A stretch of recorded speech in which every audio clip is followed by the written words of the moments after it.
My name is Agnes Marie Sullivan, and I am 79 years old.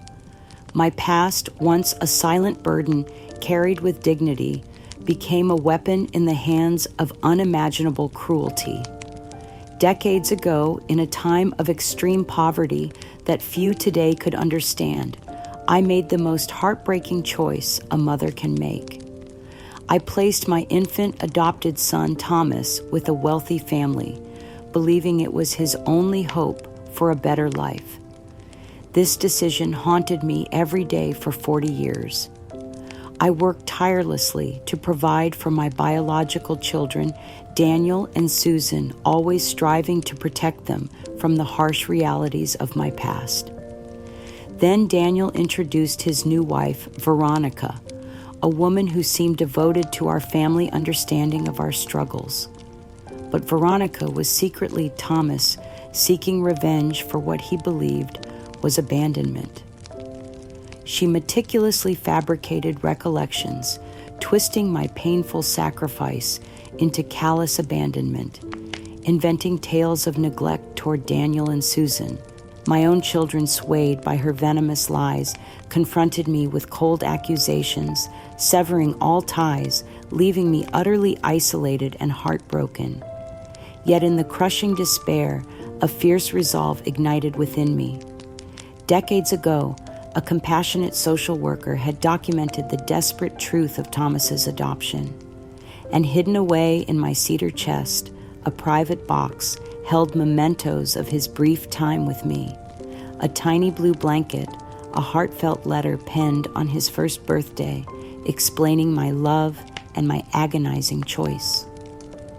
These quiet truths were my only hope against this echo of betrayal. The silence in my house felt different now. For 79 years, these walls had heard laughter, arguments, celebrations, and tears, the natural sounds of a family learning to love each other through all of life's seasons. But this silence was heavy, oppressive, filled with the echoes of accusations I could barely comprehend.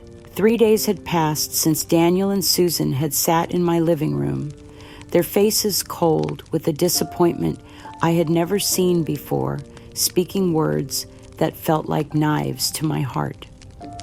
"Mother, we need to talk about your past, about the things you've hidden from us, about Thomas."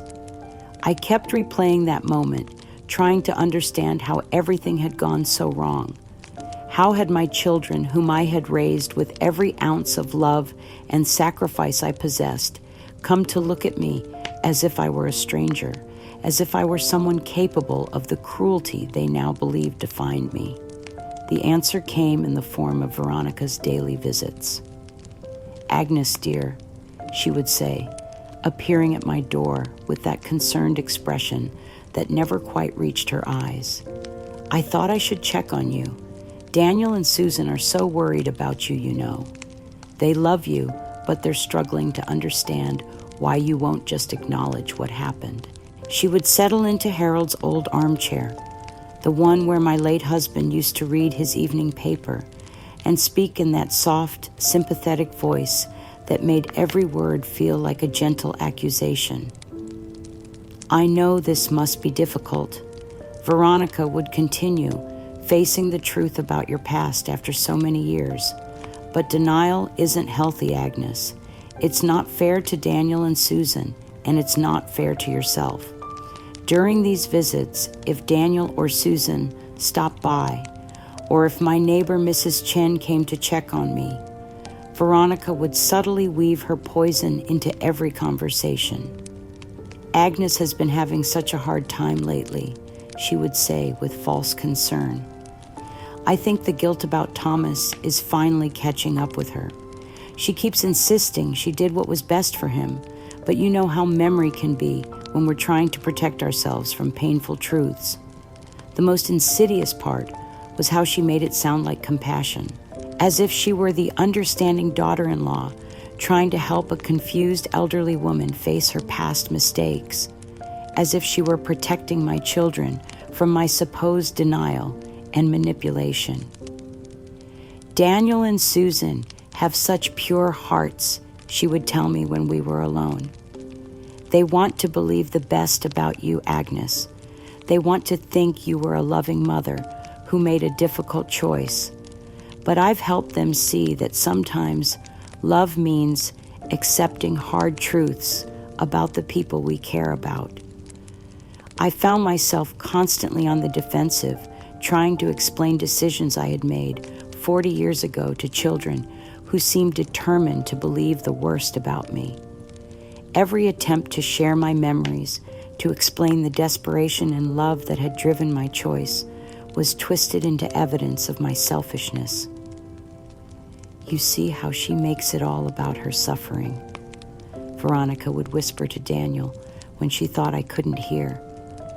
Even now, she can't acknowledge the damage she caused. She's still thinking only of herself. The psychological pressure was relentless. Veronica had a gift for making me doubt my own memories, my own motives, even my own love for my children. She would reference conversations I didn't remember, having emotions I couldn't recall, feeling decisions that sounded nothing like the agonizing process I had actually lived through. Remember when you told me about how you felt trapped by Thomas, she would say with that sympathetic tone. How you resented having to take care of him when you wanted to focus on Daniel and Susan. It's understandable, Agnes. Single mothers in poverty make desperate choices, but the children deserve honesty about what really happened. I had never said such things. I had never felt trapped by Thomas or resentful of caring for him. But the way she spoke with such certainty and apparent compassion made me wonder if I was losing my mind. Had I said these things and forgotten? Had my love for my children somehow twisted in my memory, making me forget my own cruelty? The worst part was watching Daniel and Susan pull away from me day by day. They would visit less frequently, and when they did come, their embraces felt stiff and obligatory. They would watch me with careful eyes, as if looking for signs of the manipulative woman Veronica had convinced them I was. Mom, Susan said during one particularly painful visit, we just want you to be honest with us. About Thomas, about why you really gave him away, about whether you've been honest about other things too. Sweetheart, I pleaded, I've always been honest with you. I gave Thomas to a family who could provide for him in ways I couldn't. It was the hardest decision of my life, but it was made from love. But Susan just shook her head, and I could see Veronica's words echoing in her expression. That's what you keep saying, Mom. But Veronica has helped us understand that sometimes people convince themselves their selfish choices were actually sacrifices.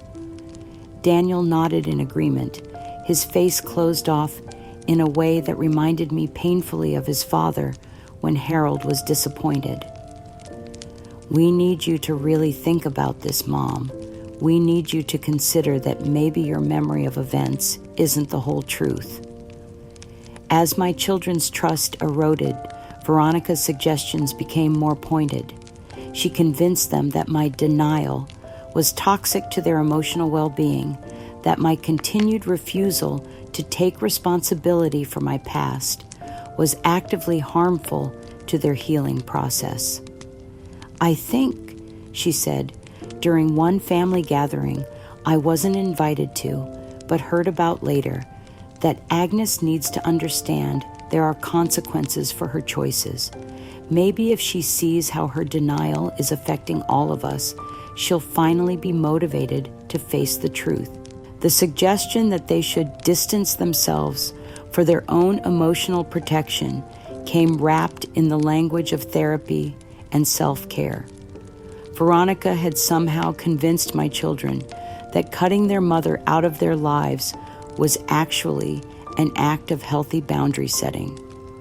We love you, Mom, Daniel said during what would be one of our last conversations, but we can't keep enabling your refusal to face reality. Until you're ready to be honest about what really happened with Thomas, we need some space. As I sat alone in my house that night, surrounded by 40 years of family photos and memories, I felt the crushing weight of complete isolation. My children, whom I had loved and sacrificed for every day of their lives, now believed I was a liar and a manipulator. They trusted a woman they had known for months over the mother who had raised them with every ounce of devotion she possessed. And somewhere in the back of my mind, a terrible suspicion was beginning to form. There was something about Veronica's eyes, something about the way she spoke about Thomas that felt less like second-hand knowledge and more like personal experience. But that thought was too awful to fully consider. Not yet. The campaign to isolate me from my children intensified with each passing week. Veronica had become a master puppeteer, pulling strings I couldn't see, orchestrating confrontations that always left me looking guilty and defensive. "Agnes," she said during one of her increasingly frequent visits, "I've been talking to Daniel and Susan, and we think it might be helpful if you spoke to someone, a therapist who specializes in family trauma and repressed memories." The way she said "repressed memories" made my skin crawl. It implied that I had buried the truth so deeply that even I didn't remember my own cruelty. "I don't need a therapist," I said firmly. "I remember exactly what happened with Thomas. I remember every detail of that impossible decision. But that's just it, Agnes," Veronica replied with that maddening sympathy. "People who have caused trauma often construct elaborate justifications for their actions. They convince themselves they were acting out of love when they were really acting out of selfishness or convenience." She leaned forward in her chair, her voice dropping to an intimate whisper. "I've been doing some research, Agnes, about adoption trauma, about what happens to children who are abandoned by their birth mothers. The psychological damage can last a lifetime." The word abandoned hit me like a physical blow. I had never abandoned Thomas. I had made an agonizing choice to give him opportunities I couldn't provide. There was a world of difference between abandonment and sacrifice, but Veronica was systematically erasing that distinction. "Thomas wasn't abandoned," I said, my voice shaking with emotion. "He was placed with a loving family who could give him everything I couldn't. There's a difference." "Is there?" Veronica asked, tilting her head with false curiosity. "Because from Thomas's perspective, from a baby's perspective, what's the difference between being given away because you're unwanted and being given away because you're inconvenient?" The cruelty of that question took my breath away. She was taking the most painful decision of my life and twisting it into something ugly and selfish. But worse than her words was the realization that this was exactly what she had been telling Daniel and Susan. This was how she had poisoned them against me. "You don't understand," I tried to explain. "I was 19 years old, living in a single room, with no heat, working 2 jobs, just to afford basic food. Daniel was 2. Susan was barely walking. Thomas deserved better than what I could give him. But you found a way to keep Daniel and Susan," Veronica pointed out with devastating logic. "Somehow, you managed to provide for them. So what was really different about Thomas?"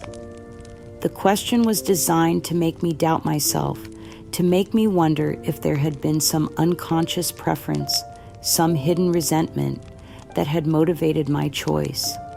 But I knew the truth, even if I couldn't articulate it in a way that would satisfy her twisted logic.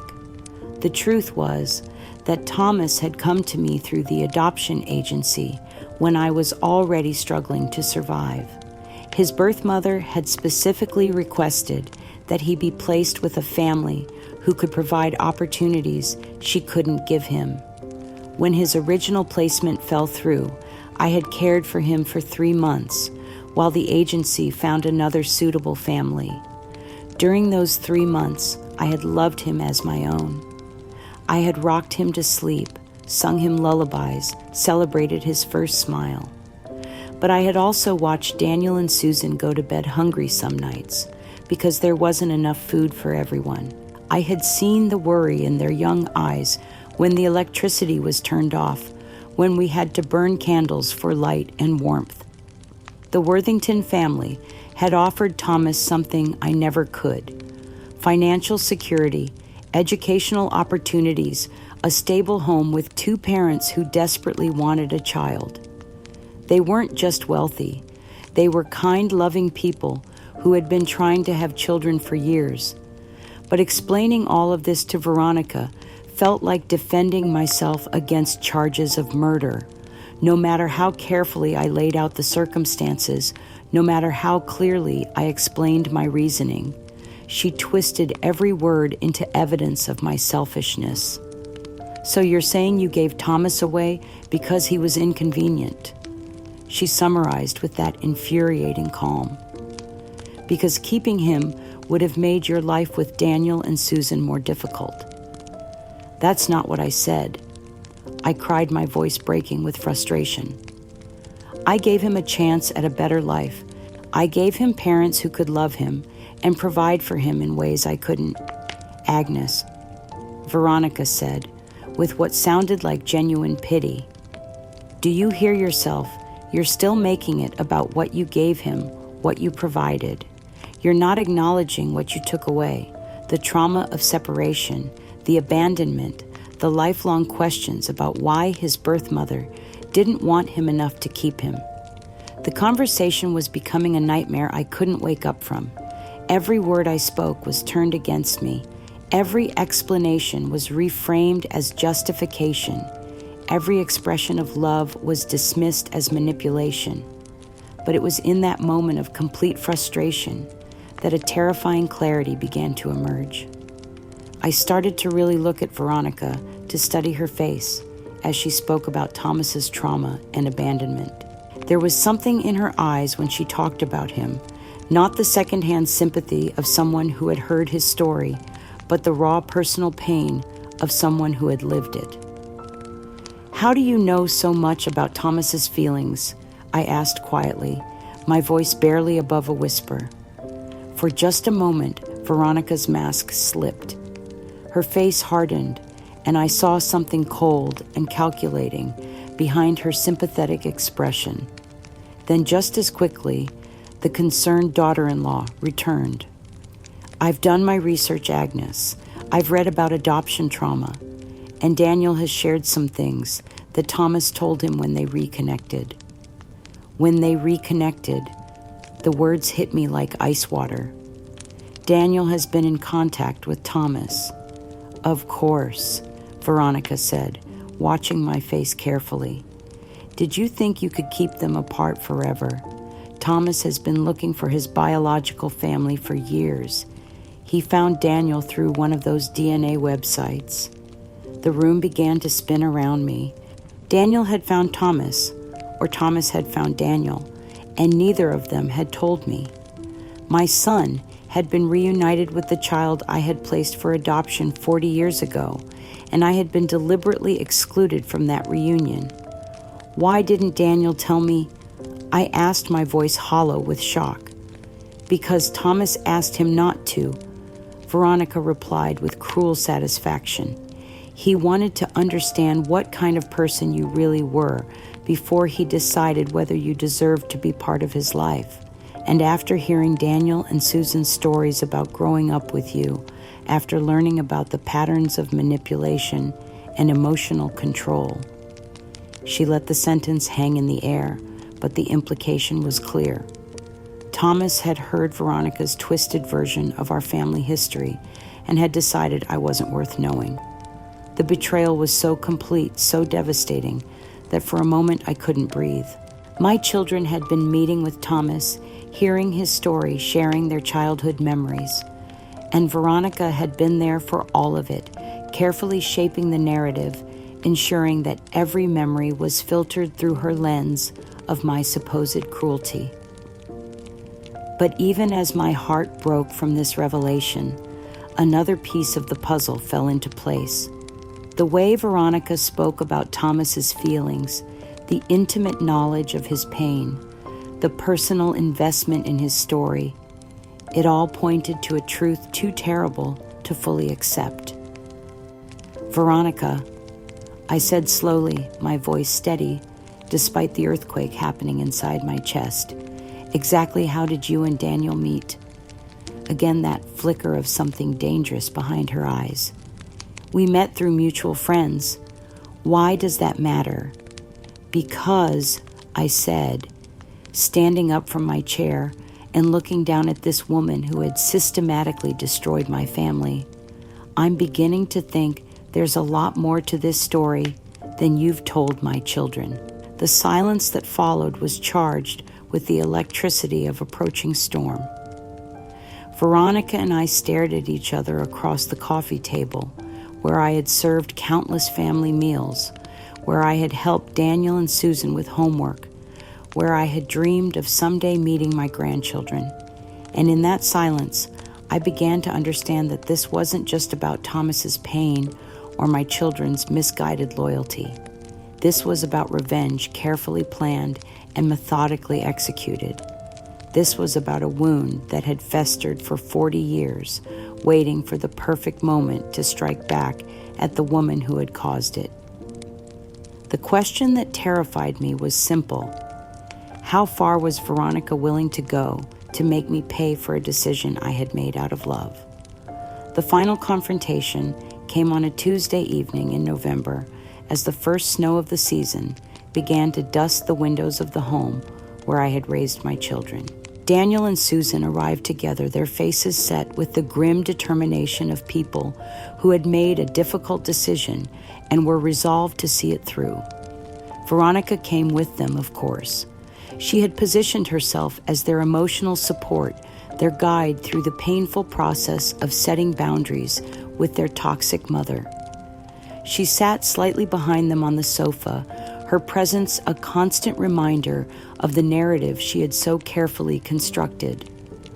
"Mom," Daniel began, his voice formal and distant.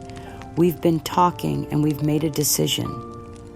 Susan reached into her purse and pulled out an envelope, her hands shaking slightly as she placed it on the coffee table between us. "We've been seeing a family therapist, Dr. Richards. She specializes in helping adult children deal with narcissistic parents and childhood trauma." The word narcissistic hung in the air like an accusation. I had become a clinical diagnosis in my children's minds, a textbook case of parental manipulation and emotional abuse. "Dr. Richards has helped us understand that your continued denial about Thomas is a form of emotional manipulation." Susan continued, her voice growing stronger as she spoke words that sounded rehearsed. "She says that when parents refuse to acknowledge the harm they've caused, it prevents their children from healing."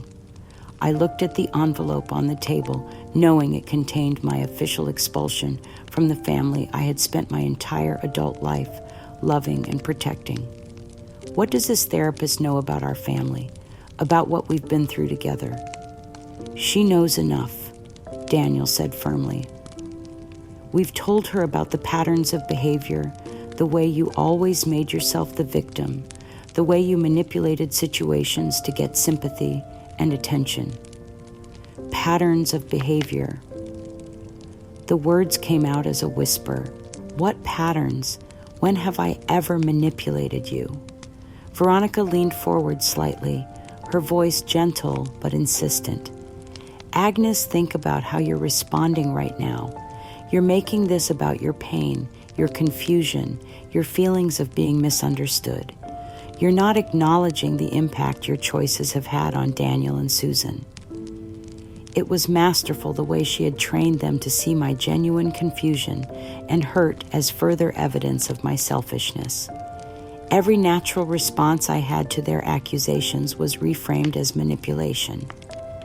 "The letter from Dr. Richards recommends that we maintain no contact with you until you're willing to enter therapy yourself and begin the work of acknowledging the trauma you've caused." Susan said, her voice becoming mechanical as she recited what were clearly someone else's words. "For our own emotional well-being," Daniel added, We need to step back from this relationship until you're ready to be honest about your past.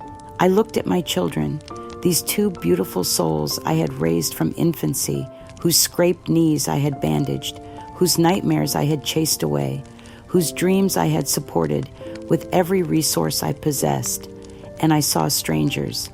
They were looking at me with the cold compassion people reserve for someone they've been taught to pity but not trust. "Please," I whispered, rising from my chair and moving toward them. "Please don't do this. I love you both more than my own life. I would never hurt you. Everything I've ever done has been to protect you and give you the best life I could." But they recoiled from my approach, and Daniel actually stood up and stepped back as if I were dangerous. "This is exactly what Dr. Richards warned us about," Susan said, her voice trembling but determined. "The emotional manipulation, the guilt trips the way you make your love sound like a sacrifice we should be grateful for, because it was a sacrifice." I cried my composure, finally breaking completely. "Every day of your lives, I sacrificed. I worked 3 jobs to keep you in good schools. I went without meals so you could eat. I gave up my own dreams so you could pursue yours. How is that manipulation? Because you're using those sacrifices as weapons now," Veronica said quietly, speaking the words that Daniel and Susan had clearly been coached to think. "You're saying we owe you our loyalty because of what you gave up for us. That's not love, Agnes. That's emotional blackmail." The cruelty of having my love reframed as manipulation was more devastating than any physical blow could have been. They had taken every genuine emotion, every real sacrifice, every moment of maternal devotion, and turned it into evidence of my psychological dysfunction. "We're not saying we don't love you," Daniel said, though his voice carried no warmth. "We're saying we can't have a relationship with you while you continue to refuse to face reality."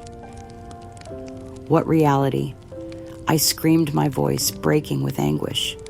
"What reality am I refusing to face?" "The reality that you abandoned Thomas because he was inconvenient," Susan said with devastating clarity. "The reality that you've spent 40 years lying to yourself and everyone else about why you did it. The reality that you've never once acknowledged the trauma you caused him or the way it affected our family." They turned to leave their decision final, their hearts closed against any appeal I might make. I watched my children walking away from me, choosing the word of a woman they had known for months over the mother who had devoted her life to their well-being. But as they reached the door, as the full scope of my isolation became clear, something inside me snapped, not with rage or desperation, but with a sudden blazing clarity that cut through all the lies and manipulation like a sword through darkness. "Thomas," I called out, my voice ringing with a power I didn't know I still possessed. "Thomas, is that truly you?" The effect was immediate and electric. Veronica froze, her face draining of color, her carefully constructed mask beginning to crack. Daniel and Susan stopped dead in their tracks, turning back to stare at me with confusion and growing alarm. "I knew you were alive." I continued, my voice growing stronger with each word. "The social worker told me you had reconnected with your birth family years ago. But I never expected this. I never imagined you would come back to destroy the family that loved you." Veronica's composure was crumbling before our eyes. The sympathetic daughter-in-law was disappearing, replaced by something raw and furious, and finally recognizably male. "You are my son, Thomas," I said, looking directly into eyes that I now recognized beneath all the surgical alterations and careful makeup. "And you are destroying our family because of a lie you've convinced yourself to believe." The silence that followed was deafening.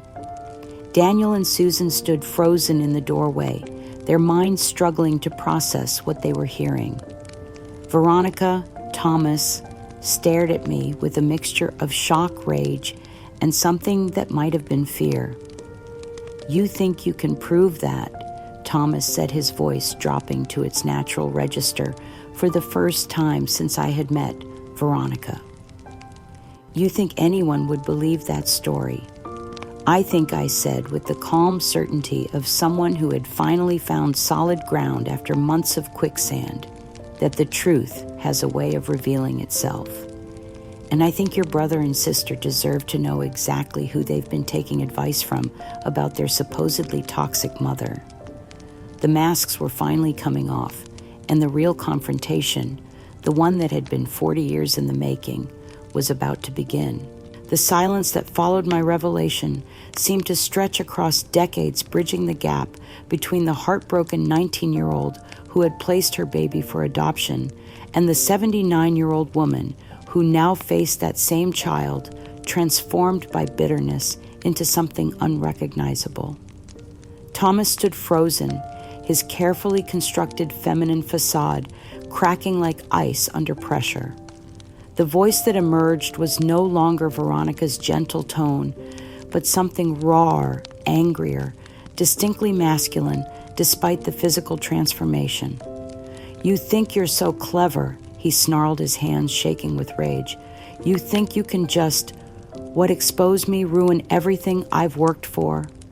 Daniel and Susan remained paralyzed in the doorway, their minds struggling to process the impossible. Their sister-in-law, the woman who had guided them through months of therapy and family healing, was actually their adopted brother, the same brother whose abandonment they had been taught to see as their mother's greatest failure.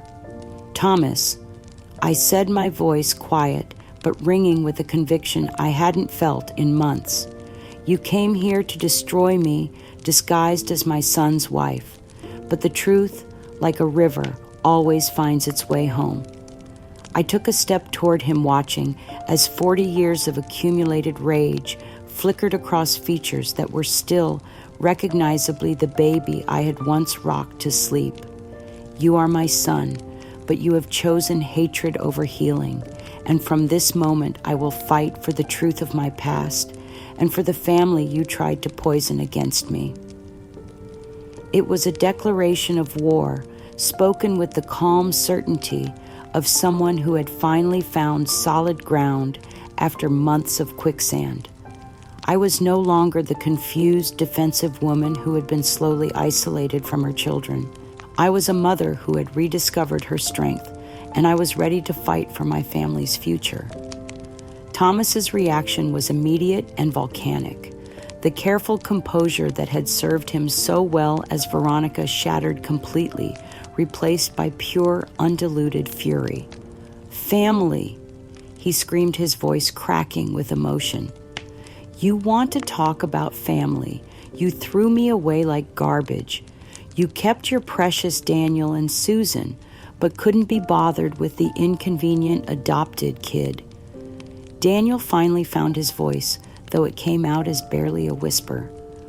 "Thomas, you're really Thomas." "Of course I'm Thomas," he raged, spinning to face his siblings. "The brother your mother abandoned, the child she decided wasn't worth keeping when times got tough." Susan sank into the nearest chair, her face white with shock. But you're a woman. You're married to Daniel. How is this possible?" "Surgery," Thomas spat. "Years of it. Hormone therapy. A complete transformation. All so I could get close enough to this family to make her pay for what she did to me." The magnitude of his commitment to revenge was staggering. He had literally transformed his entire identity, lived as a woman for years, married his own brother, all to orchestrate this elaborate campaign of psychological warfare against me. "My God," Daniel breathed, his face cycling through expressions of horror, disgust, and dawning comprehension. "Veronica, you've been lying to us about everything." "I've been telling you the truth," Thomas insisted, his voice becoming desperate as he saw his carefully constructed narrative beginning to crumble. "She did abandon me. She did choose you over me. Everything I told you about her is true. But I could see doubt creeping into Daniel's and Susan's faces. The revelation of Thomas's deception had shattered their trust in everything he had told them. If he could lie about something as fundamental as his own identity, what else had he fabricated? I walked to my bedroom with newfound purpose, my movements steady and deliberate. From the cedar chest at the foot of my bed, I retrieved a small wooden box that I had kept hidden for 40 years. Inside were the mementos of Thomas's brief time with me: a tiny blue blanket knitted by my own hands, a faded photograph of him sleeping in my arms, and most importantly, a letter I had written to him on his first birthday. When I returned to the living room, Thomas was still raging, trying desperately to maintain control over Daniel and Susan, but his power over them was visibly weakening with each passing moment. I picked up the phone and dialed a number I hadn't called in 20 years. When the familiar voice answered, I felt tears of relief spring to my eyes. "Mrs. Green, this is Agnes Sullivan. I need your help. It's about Thomas Worthington, the boy I placed with the family in 1965. I need the records, all of them. It's time for the truth to come out." The conversation was brief but electrifying. Mrs. Green, now retired but still sharp as a tack, remembered my case clearly. She had kept meticulous records, she assured me, and would be happy to provide them to help clear up any misunderstandings about the circumstances of Thomas's placement. When I hung up the phone, Thomas was staring at me with undisguised hatred. "You think some old paperwork is going to change anything? You think you can rewrite history.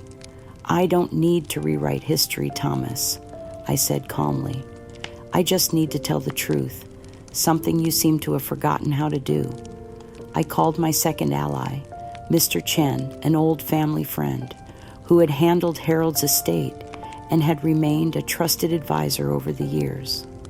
Within an hour, he was at my door, his briefcase in hand, ready to help me gather the evidence that would finally vindicate my choices and expose Thomas's campaign of lies. Thomas's threats became increasingly frantic as he realized his carefully constructed revenge was unraveling. "You'll never prove anything. No one will believe you.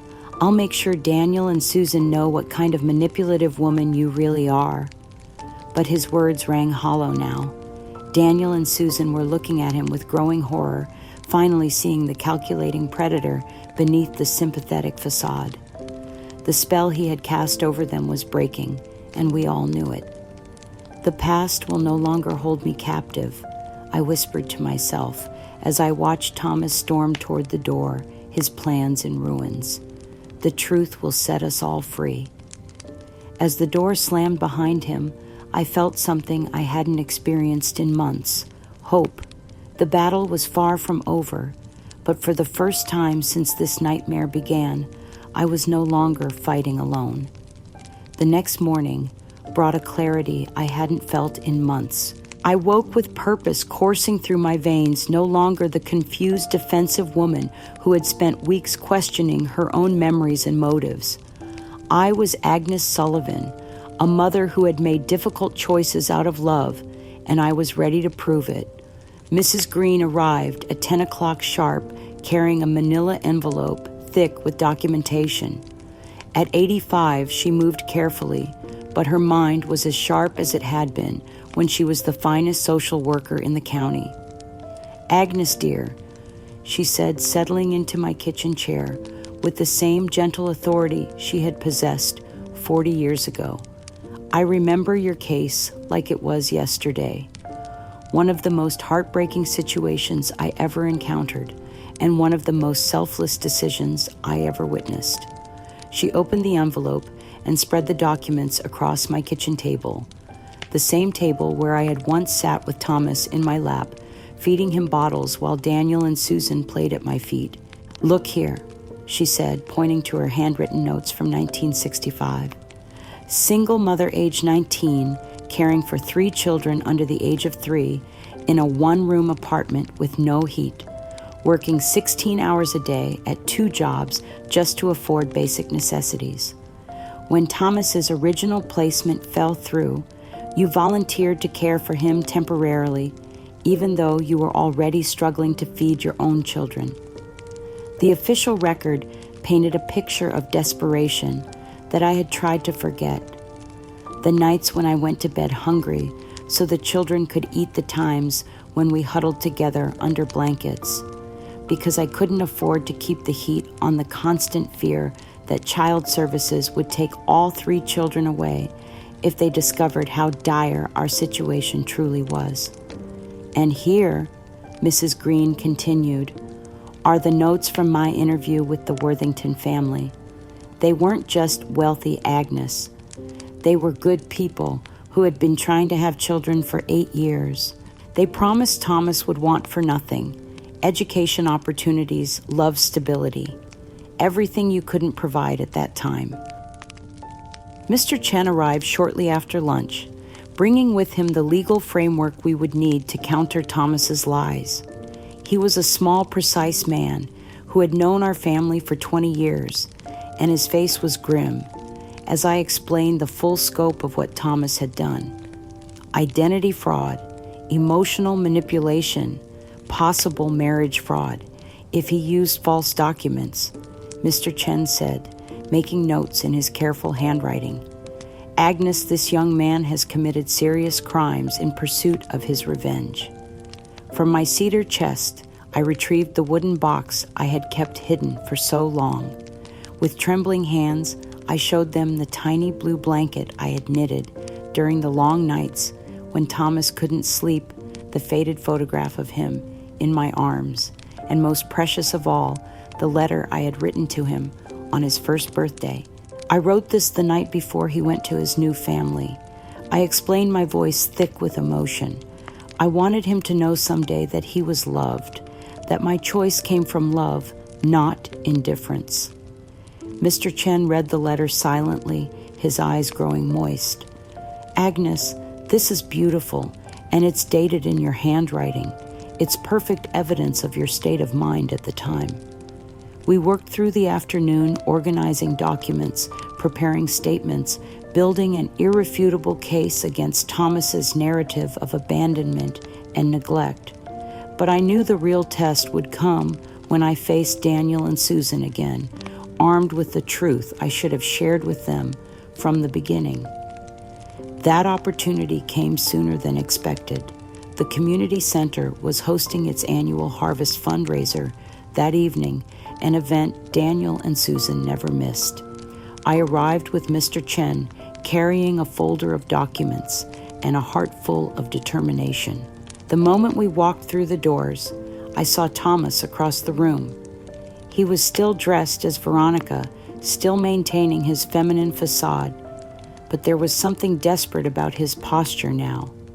He was talking animatedly to a small group of people, his hands gesturing frantically. "She's having some kind of breakdown," I heard him saying as we drew closer. "Early onset dementia, I think. She's become convinced that I'm someone else entirely. It's very sad, really." Daniel and Susan stood nearby, their faces troubled and uncertain. They had spent the night processing the impossible revelation of Thomas's true identity, and the strain was evident in their expressions. When Thomas spotted me, his face hardened with rage and desperation. He approached us with the measured steps of someone trying to maintain composure while their world fell apart. "Agnes," he said loudly, ensuring that everyone nearby could hear, "I'm so glad you came. I was just explaining to everyone about your condition, the confusion, the paranoid delusions. It's so difficult for Daniel and Susan to watch their mother deteriorate this way." It was a masterful performance designed to discredit anything I might say before I could say it. He was painting me as a confused elderly woman whose claims couldn't be trusted, whose family was suffering from her mental decline. But I had learned something important during our confrontation the night before. The truth has a power that lies simply cannot match, no matter how cleverly constructed. Thomas, I said quietly, my voice carrying clearly through the suddenly silent room, your hatred has blinded you. But the truth, like love, cannot be erased by surgery or deception or 40 years of resentment. The use of his real name in public had the desired effect. Several people looked confused, glancing between Thomas in his feminine clothing and makeup, and me with my calm certainty. The cognitive dissonance was visible on their faces. At a subtle nod from me, Mr. Chen stepped forward and handed a document to Mrs. Patterson, the event organizer. This is a court order to unseal confidential adoption records, he said matter-of-factly. Agnes felt it was time to set the record straight about some family matters. The sight of official legal documents combined with my unshakable composure sent a visible tremor through Thomas's carefully maintained facade. His eyes darted between the document Mr. Chen's professional demeanor and the growing curiosity of the people around us. This is ridiculous, Thomas said, but his voice lacked its usual conviction. She's making things up, trying to cause drama. Can't you see what she's doing? But the damage was done. The seed of doubt had been planted, not just in the minds of the community members watching this exchange, but more importantly, in Daniel and Susan. They were looking at Thomas with new eyes, now seeing the cracks in his performance, questioning everything they thought they knew. As we left the community center that night, I felt the tide turning in my favor. The truth was beginning to surface, and with it, my hope for reconciliation with my children was being reborn. The meeting with Daniel and Susan took place in Mr. Chen's office, neutral ground, where Thomas's influence couldn't reach them. I had asked for just 1 hour of their time, one opportunity to present the evidence that would either vindicate me or confirm their worst fears about the mother who had raised them. They sat across from me at the polished conference table, their faces guarded, but no longer openly hostile. The revelation of Thomas's deception had shaken their confidence in everything they thought they knew about our family's history. Before we begin, Mr. Chen said formally, I want you both to understand that what your mother is about to show you is documented, verified evidence. These are not memories or interpretations. These are official records maintained by the state of Illinois. I spread Mrs. Green's case files across the table like a map to the past. Birth certificates, placement documents, interview notes, financial records. The entire paper trail of the most difficult decision I had ever made. This is what poverty looked like in 1965, I said quietly, pointing to Mrs. Green's detailed notes about our living conditions. 1 room, no heat in winter, spoiled food because we couldn't afford a working refrigerator.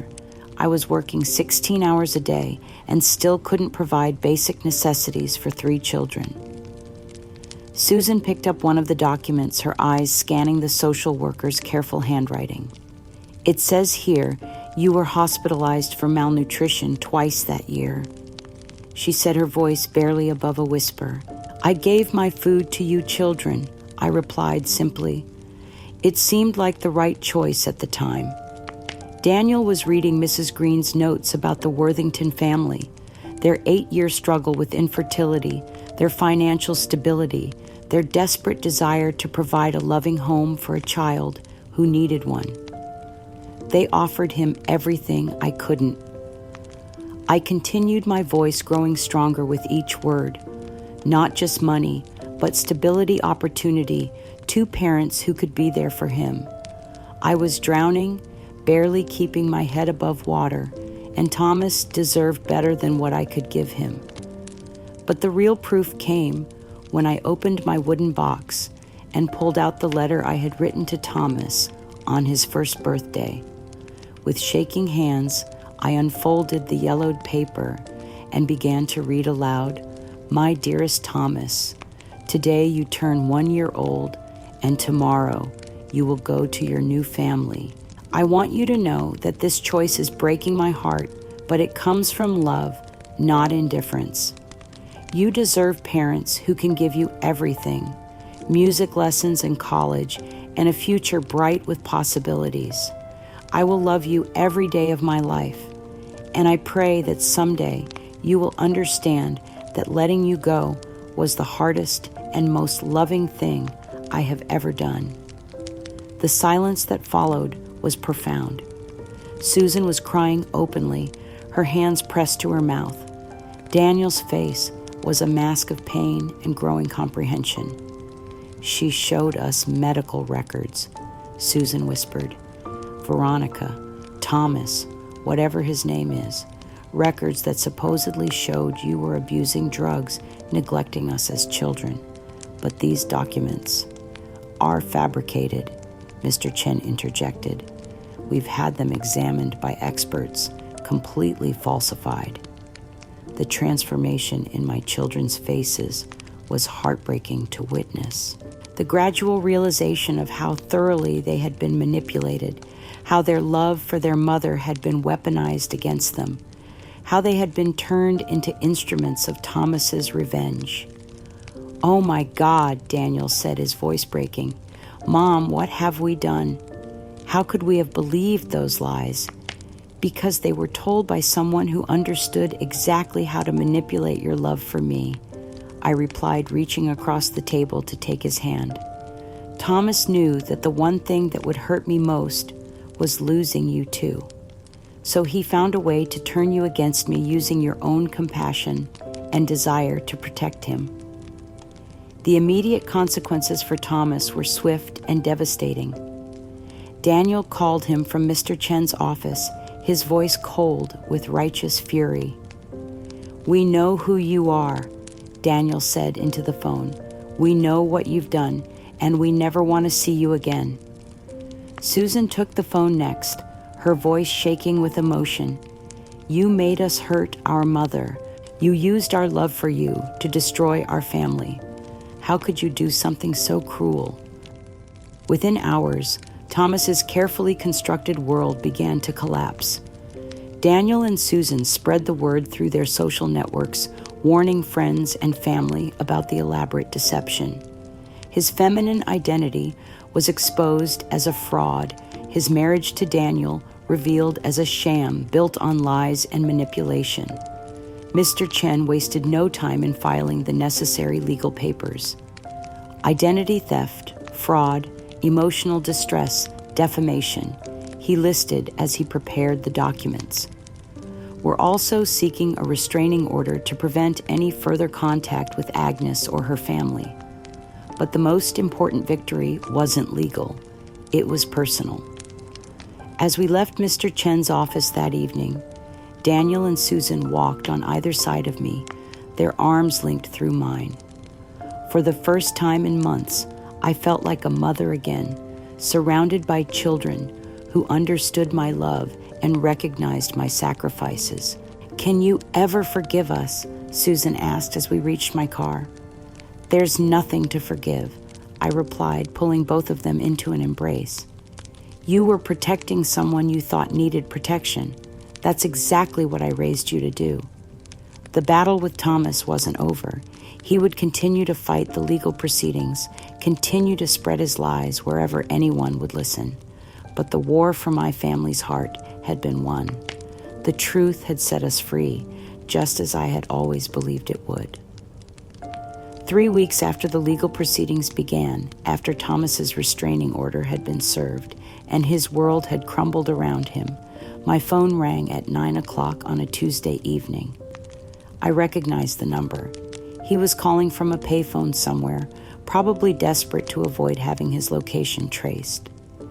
Daniel and Susan had moved back into regular contact with me, visiting daily, helping me process the trauma of the past months. They had been patient with my healing understanding with my anger, and gentle with my grief over the son I had lost twice, once as a baby to adoption, and now as an adult to his own consuming hatred. I almost didn't answer the phone. Mr. Chen had advised me to let all calls go to voicemail to maintain the no-contact boundary that was part of Thomas's legal restrictions. But something told me I needed to hear what he had to say. This conversation would be my final opportunity to close the door on 40 years of guilt and regret. Mom, the voice that came through the receiver was Thomas's natural voice, not the carefully modulated feminine tone he had used as Veronica, but the raw, desperate sound of someone whose life had completely imploded. Thomas, I replied calmly, settling into Harold's old chair by the window. You're violating the restraining order by calling me. I know, he said, and I could hear tears in his voice. I know, but I had to try one more time. You've destroyed everything, Mom. Everything I worked for, everything I built. Daniel and Susan won't even take my calls. His voice was breaking with genuine anguish, but I felt nothing. No sympathy, no maternal urge to comfort him, no desire to make his pain go away. The months of psychological torture had burned away my ability to respond to his manipulation. You destroyed your own life, Thomas, I said quietly. You chose revenge over healing. You chose lies over truth. These are the consequences of your choices, not mine. But I was hurt, he cried, his voice rising with the petulant tone of someone who had never learned to take responsibility for his actions. I was abandoned. I grew up wondering why my birth mother didn't want me. You were placed with a loving family who could provide for you in ways I couldn't. I replied with the same calm certainty I had maintained throughout this ordeal. The Worthingtons loved you, Thomas. They gave you everything I couldn't. Education opportunities, stability. What more could you have wanted? I wanted you, he screamed into the phone. I wanted my real mother. I wanted to know why you kept Daniel and Susan, but threw me away like garbage. The pain in his voice was real, and for a moment, I felt an echo of the young mother who had agonized over her decision 4 decades earlier. But then I remembered the elaborate cruelty of his revenge, the way he had systematically destroyed my relationship with my other children, the months of psychological warfare designed to break my spirit. Thomas, I said, my voice becoming softer, but no less firm. I wrote you a letter on your first birthday. In it, I explained my love for you and the agony of my choice. I kept that letter for 40 years, hoping someday I could give it to you. But after what you've done, after the pain you've caused Daniel and Susan, I realized that the son I wrote that letter to no longer exists. His tone shifted, then becoming more calculating, more manipulative. Mom, please. I know I made mistakes. I know I went about this the wrong way. But can't we try to be a family, a real family? I've lost everything. My identity, my marriage, my life. I have nowhere to go, no one to turn to. It was his final gambit, an appeal to my maternal instincts, a plea for the unconditional love that he believed mothers owed their children, regardless of their actions. But I had learned something important during these months of hell love. Without boundaries isn't love at all. It's enablement. Thomas, I said, my voice quiet, but carrying the weight of absolute finality. The son I lovingly placed for adoption deserved a life free of bitterness and hatred. What speaks to me now is a stranger consumed by a rage that has blinded him to love, to truth, to the possibility of genuine healing. I paused, looking out the window at the garden where Daniel and Susan had played as children, where I had dreamed of someday watching my grandchildren grow up. My heart has healed, Thomas. My peace was won through profound suffering, and it will not be disturbed again by someone who chose destruction over love. You are no longer part of my life, and you never will be again. The silence that followed was long and heavy.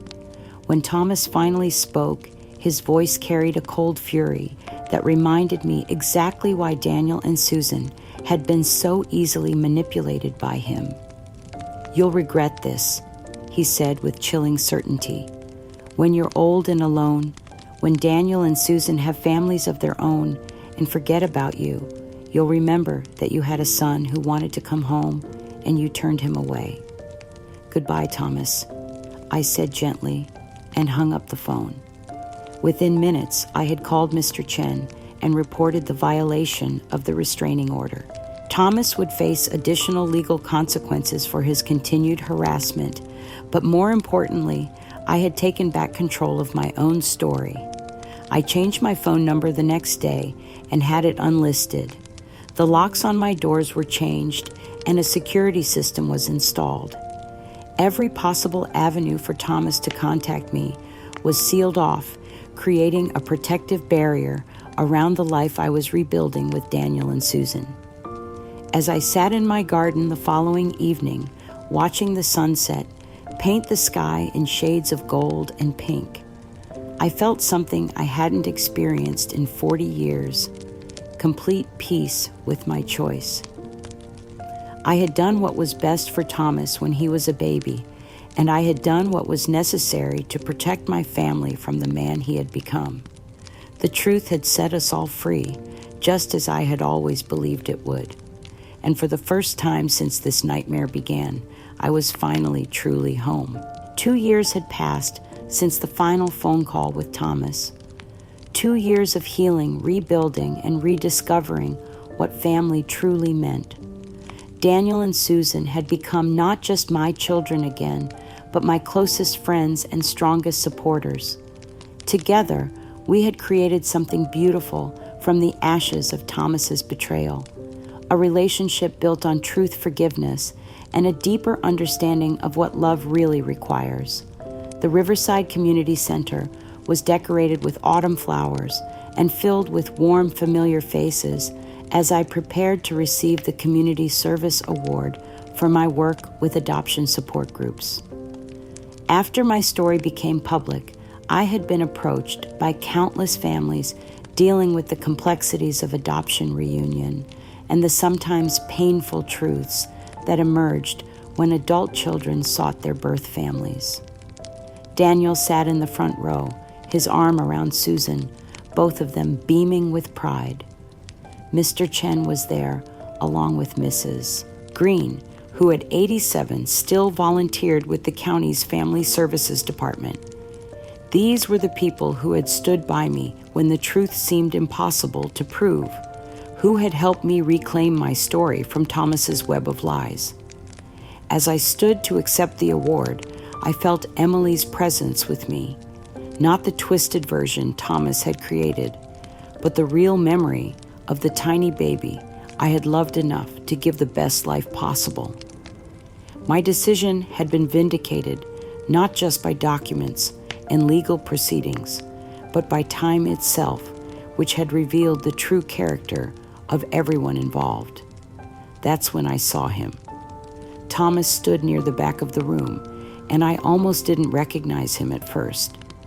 Prison had aged him dramatically. His feminine disguise was gone, replaced by the gaunt features of a man who had lost everything.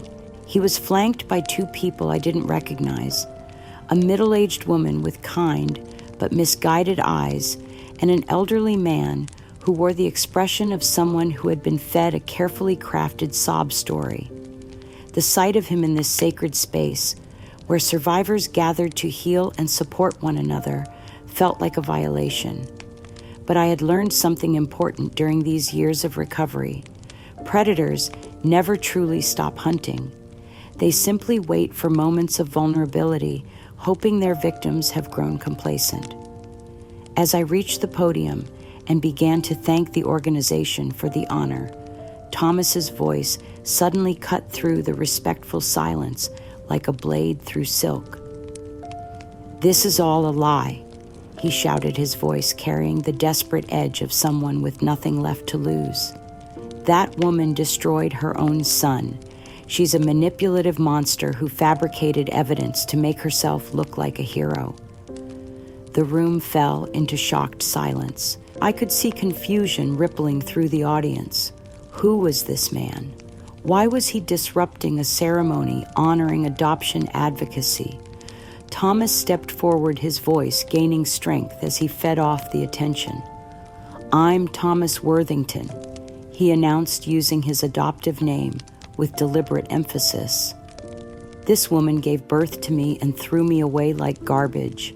Everything she's told you about love and sacrifice is a lie designed to make you forget that she abandoned her own child." The woman beside him nodded sympathetically, her voice carrying across the room. "Thomas has been through so much trauma. This poor man has spent his entire life dealing with abandonment issues because of what she did to him. Family wounds run so deep, and sometimes people rewrite history to make themselves feel better about their cruel choices." I felt the familiar chill of manipulation, the way Thomas could present his version of events with such conviction that it made people question their own judgment. Some faces in the audience began to show uncertainty. After all, here was someone claiming to be the very child whose adoption story I had been sharing. "She destroyed my life with her lies." Thomas continued, his voice breaking with practiced emotion. "I came back to try to understand why she abandoned me, and she turned my own siblings against me. She had me arrested for asking questions about my own past." The elderly man with him stepped forward, his voice trembling with apparent concern. "I've been trying to help Thomas heal from his childhood trauma. Sometimes when people feel guilty about their past actions, they construct elaborate justifications. It's very sad to see a family torn apart by old wounds and new lies." For a moment, the room wavered. I could see doubt creeping into some faces, the terrible uncertainty that comes when someone presents an alternative version of truth with enough conviction to sow confusion. Even with Daniel and Susan standing visibly beside me, even with all the evidence that had been presented in court, Thomas's performance was compelling enough to create hesitation. But I had learned something crucial during my journey through hell and back. I had learned that truth doesn't need to shout to be heard. It doesn't need to manipulate or perform or create chaos to prove itself. Truth has a quiet power that lies simply cannot match. I stood at the podium, my hands steady, and looked directly at Thomas with the calm, unwavering gaze of someone who had nothing left to fear from his theatrics. "Are you finished, Thomas?" I asked quietly, my voice carrying clearly through the microphone to every corner of the room. The question hung in the air like a challenge. Thomas's face flushed with fury at my composure, at my refusal to be rattled by his public display. He had expected me to become defensive, to respond with the same emotional intensity he was projecting. Instead, I simply waited, surrounded by the truth that had already set me free once before, ready to let that truth speak for itself again. Daniel and Susan moved to stand beside me, their presence a visible testament to the healing that truth had made possible. The real battle was about to begin, not between competing versions of the past, but between the power of authenticated truth and the desperation of someone whose lies had finally run out of places to hide. The silence that followed my question seemed to stretch across decades, bridging the gap between the desperate young mother who had made an impossible choice and the woman who now stood ready to defend that choice with the full weight of truth behind her. "Thomas," I said, my voice clear and strong, cutting through the tension in the room. "You've had your say. Now let me tell this community what really happened with the evidence to support every word." I gestured to Mr. Chen, who approached the podium carrying a laptop and a folder thick with documents. Behind me, The large screen that had been used for the ceremony's presentations flickered to life. Ladies and gentlemen, I continued, my voice growing stronger with each word. You've just heard from Thomas Worthington, who spent 2 years living as a woman named Veronica, married to my son Daniel, systematically poisoning my children against me in an elaborate campaign of revenge. The audience gasped audibly.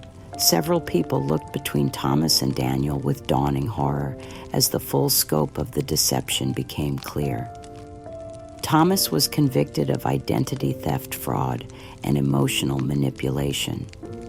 I announced, my voice carrying the authority of legal vindication. But more importantly, he based his entire revenge on a fundamental lie about the circumstances of his adoption.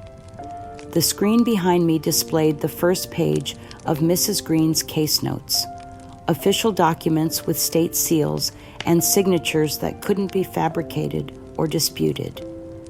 This is the truth, I said, pointing to the detailed social worker's report. In 1965, I was a 19-year-old single mother caring for 3 children under the age of 3 in a one-room apartment with no heat.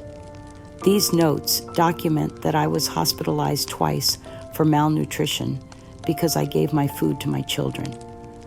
The room was completely silent now, every eye fixed on the screen, as Mrs. Green's careful documentation painted a picture of desperate poverty and maternal sacrifice. Thomas was placed with me temporarily when his original adoption fell through. I continued, my voice steady, despite the emotion of reliving those dark days. During the 3 months he was in my care, I loved him as my own son, but I also watched Daniel and Susan go to bed hungry. I saw the fear in their eyes when the electricity was shut off, when we burned candles for warmth because I couldn't afford the heating bill. The next document appeared on the screen, the Worthington family's home study showing their financial stability, their 8-year struggle with infertility, their desperate desire to provide a loving home for a child. The choice I made wasn't abandonment, I said, my voice breaking slightly as I looked directly at Thomas. It was the most loving decision I have ever made. I gave Thomas parents who could provide everything I couldn't. Not just financial security, but 2 parents who could be there for him, educational opportunities, a stable home filled with love. Thomas's face had gone white. His supporters were backing away from him as the weight of official documentation destroyed his narrative of victimhood and abandonment. But the most powerful evidence was yet to come. Thomas, I said, stepping away from the podium and moving toward him. You want to know if you were loved. You want to know if I cared what happened to you. I reached into my purse and pulled out the letter I had carried with me for 40 years. The same letter I had shown Daniel and Susan, now laminated and preserved as evidence in the court proceedings. This is a letter I wrote to you on your first birthday, I said, my voice carrying clearly through the hushed room. The night before you went to your new family.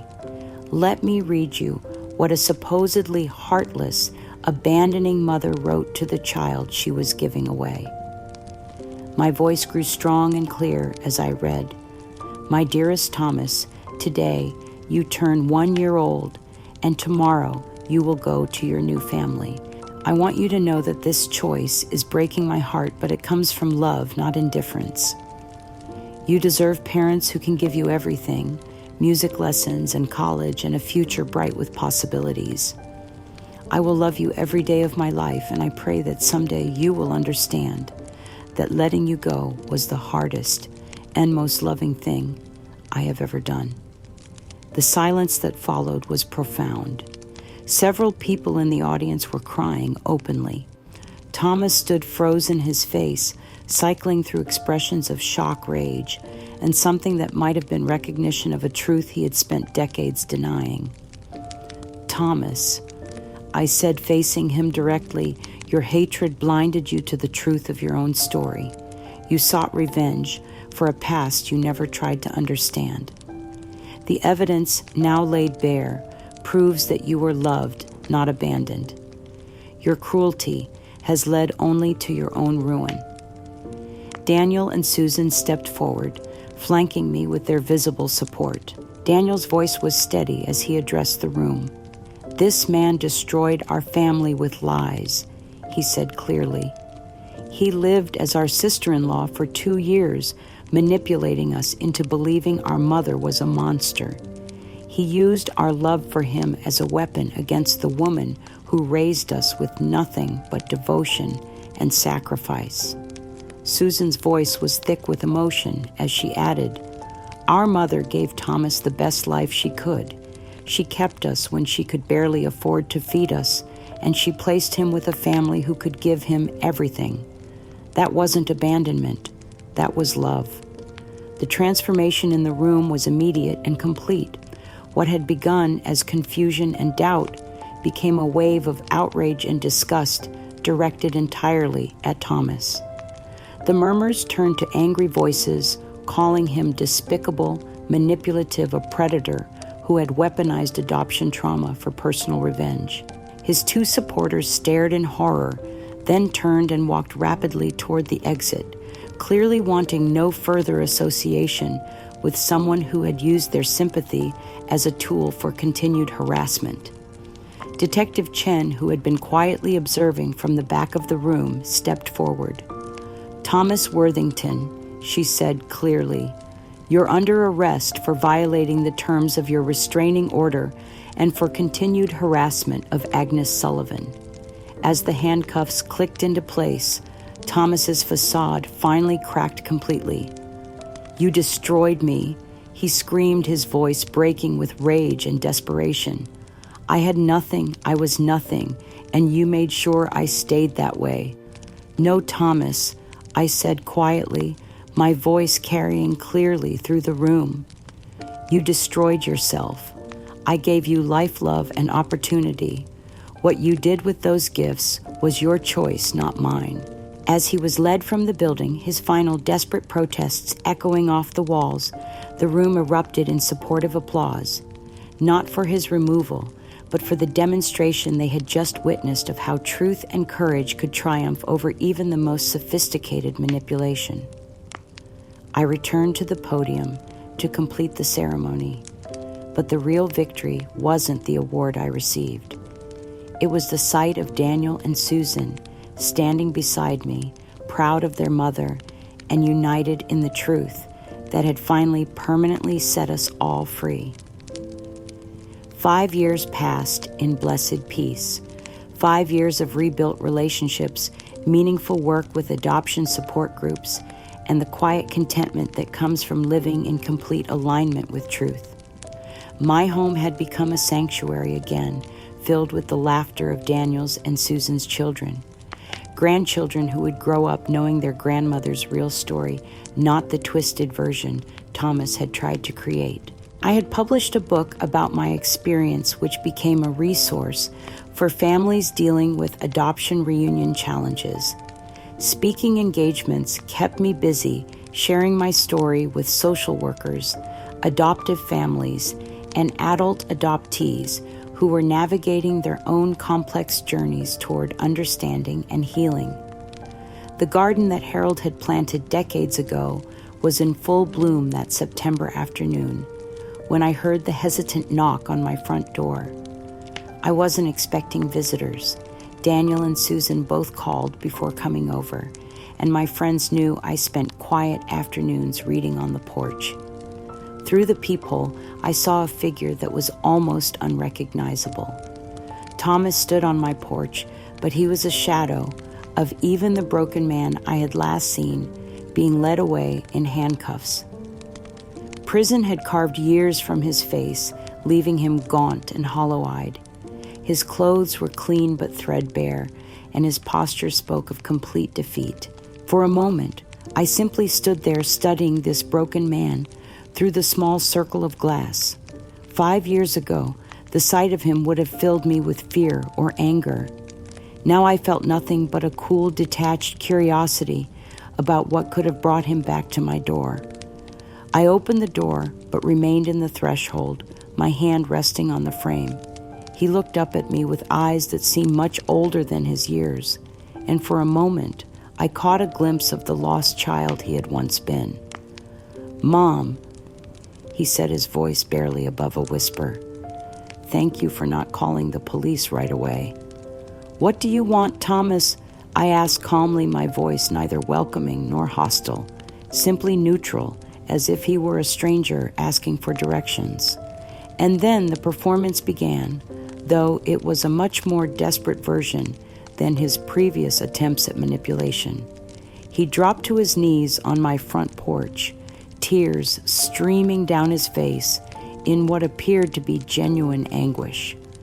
"Mom, please, I'm begging you to listen to me. I've lost everything. My freedom, my identity, any chance at a normal life. I have nowhere to go, no one who will help me." His voice broke with what seemed like authentic emotion. "I spent 5 years in prison thinking about what I did to you, to Daniel and Susan, to our family. 5 years of being completely alone with nothing but my guilt and regret for company." I stood in my doorway, unmoved by his tears, watching this display with the clinical detachment of someone who had learned to recognize manipulation in all its forms. "I found God in prison," he continued, his voice gaining strength as he warmed to his theme. "I learned what it means to truly repent, to understand the damage I caused.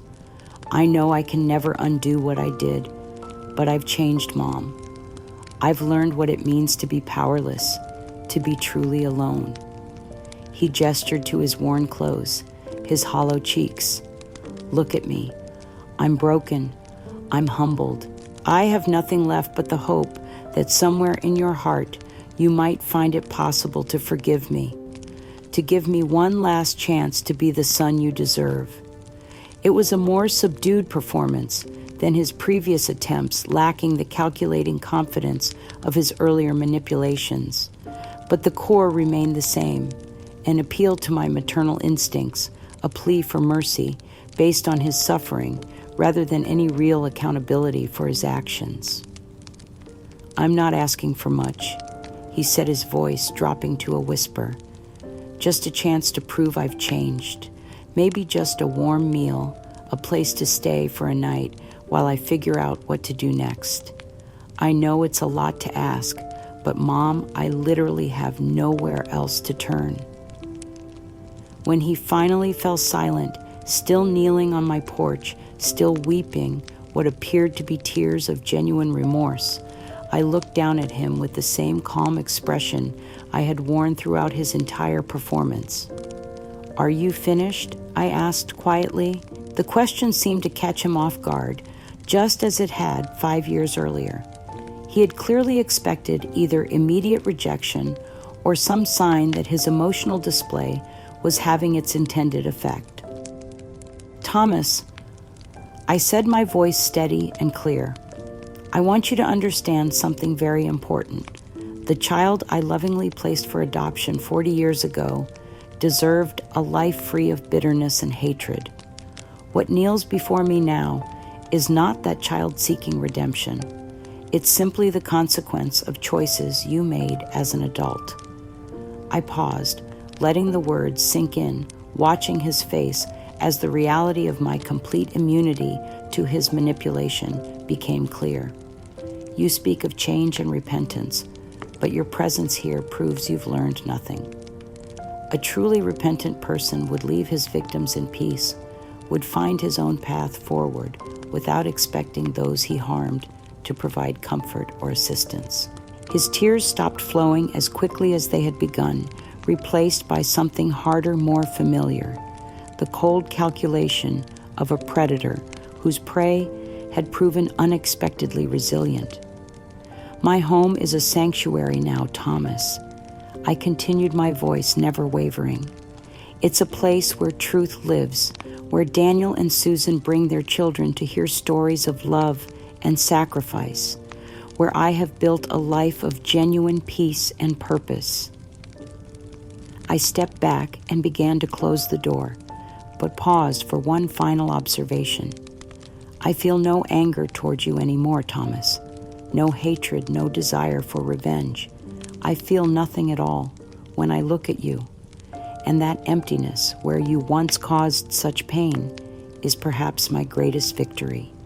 You simply don't matter enough to disturb my peace anymore. I closed the door gently, but firmly turned the deadbolt and returned to my afternoon reading as if nothing had happened. Through the window, I watched him remain on his knees for several minutes, as if unable to process the completeness of his rejection.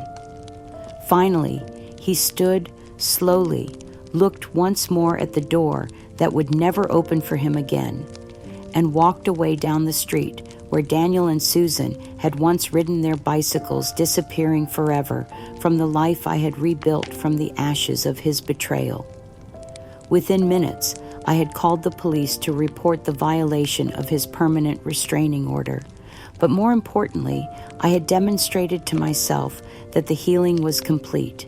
The woman who had once been broken by his manipulation was gone, replaced by someone who understood that love without boundaries isn't love at all. It's enablement. As evening fell and Daniel arrived for our weekly dinner, bringing pictures of his daughter's first day of kindergarten, I felt the profound satisfaction of a choice well made. Some battles are won not by fighting, but by refusing to be drawn back into old patterns of pain. As the sun sets behind the oak tree that Harold planted for our 20th anniversary, I sit peacefully on my porch swing, surrounded by the roses that bloom more beautifully each year. The garden is fuller now, tended with the same care I've brought to rebuilding every aspect of my life from the foundation up. My relationship with Daniel and Susan has grown stronger and more honest than I ever thought possible. We speak openly now about the pain we've all endured, the lessons we've learned, and the gratitude we feel for the truth that ultimately brought us closer together. Their children call me Grandma Agnes, and they love to hear stories about the old days, stories that are finally free from shame or secrecy. The adoption support group I founded has helped hundreds of families navigate the complex emotions that can arise when adult children seek reunion with their birth families. Not every story has a happy ending, but every family deserves to build their relationships on truth rather than fantasy or manipulation. My book has reached people across the country, touching the lives of adoptees, birth mothers, and adoptive families who struggle with questions of identity, belonging, and love. The speaking engagements keep me busy, sharing the hard-won wisdom that sometimes the most loving thing you can do is let someone go. And sometimes the strongest thing you can do is refuse to let someone back in.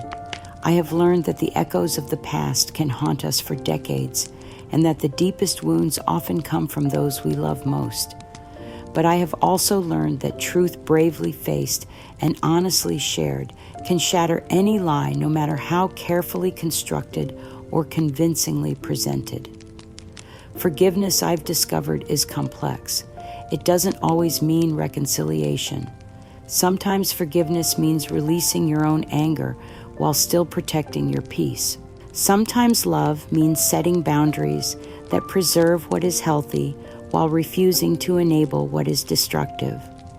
The greatest lesson of my journey is this: knowing when to fight and when to walk away, when to keep trying and when to let go, when to open your heart and when to guard your sanctuary. These are not acts of cruelty, but acts of wisdom. They are the truest expressions of love, both for yourself and for the people who truly deserve a place in your life. As Daniel's laughter mingles with Susan's voice in my garden, as my grandchildren chase fireflies in the gathering dusk, I whisper a prayer of gratitude to the evening air. My truth is finally heard. my family is finally whole, and my heart is finally truly home. The woman who once knelt in this same garden, weeping over a decision that would define her life, could never have imagined the peace that would eventually grow from that painful choice. But Love Real Love has a way of revealing its wisdom across time, proving that even our most difficult decisions can bloom into unexpected grace. I am Agnes Marie Sullivan. I am 79 years old, and I am finally completely free.